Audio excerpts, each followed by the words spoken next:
I don't know how to start today's video or this week's video, but I know I was really emotional in my video last week, and in my head I keep like starting to want to apologize for that, but I don't see why I should. I'm not trying to be like obnoxious or rude or whatever by like saying I shouldn't apologize, but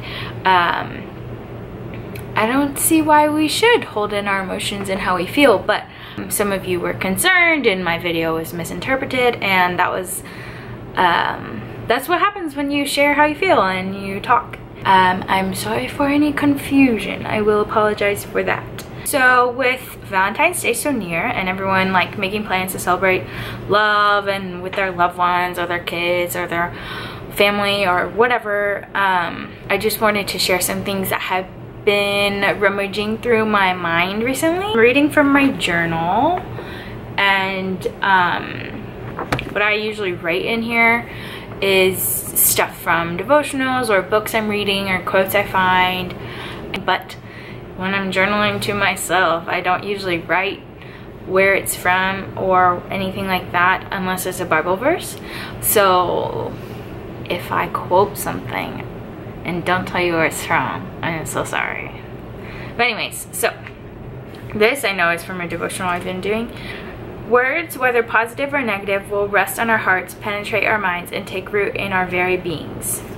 This makes me want to reflect and think a whole lot about how do I feel and how am I making others feel. If you're feeling fearful or something that roots down to fear, that's what you're going to be sharing with the people you're interacting with, which are hopefully your loved ones. And so with Valentine's Day around the corner, we should really reflect on how we're feeling in our thoughts and be more mindful of how we are sharing those energies with our loved ones. Are we making them feel loved? Are we being encouraging? Are we being supportive? Are we loving?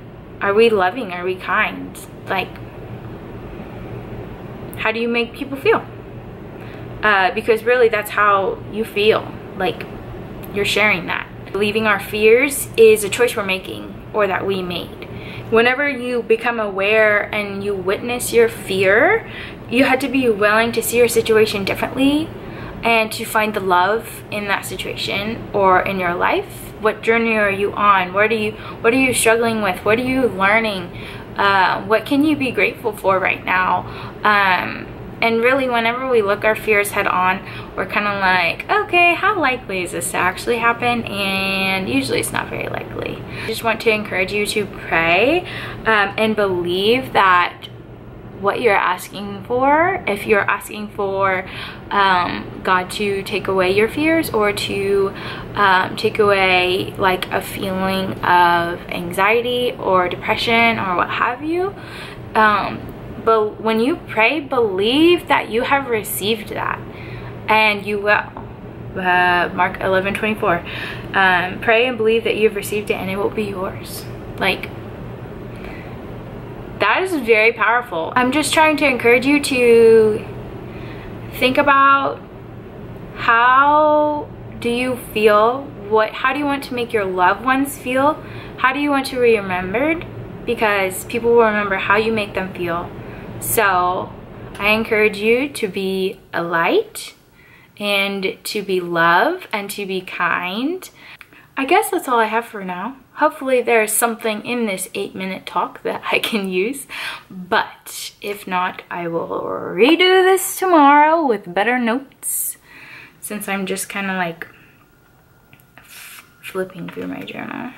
I do encourage you to journal if you do not. Writing down and like, what's it called? Like, making your thoughts more tangible is a very good way to become aware of your thoughts. So whenever you don't ever sit down and think about it or like externalize them, they kind of just swim around in your head and you don't really notice them consciously, especially because whenever we sit still, we're turning on the TV or scrolling social media or reading, or not that any of those things are bad, but it's just a way to avoid how you feel and what you're thinking, what your thoughts are. And I think avoidance is not healthy. I think we really do need to face our fears head on, and so that we can make the conscious choice and to be who we want to be and be who we are meant to be. Yeah, that's all I got for you. I hope you will have a super awesome, wonderful Valentine's Day, and love you guys.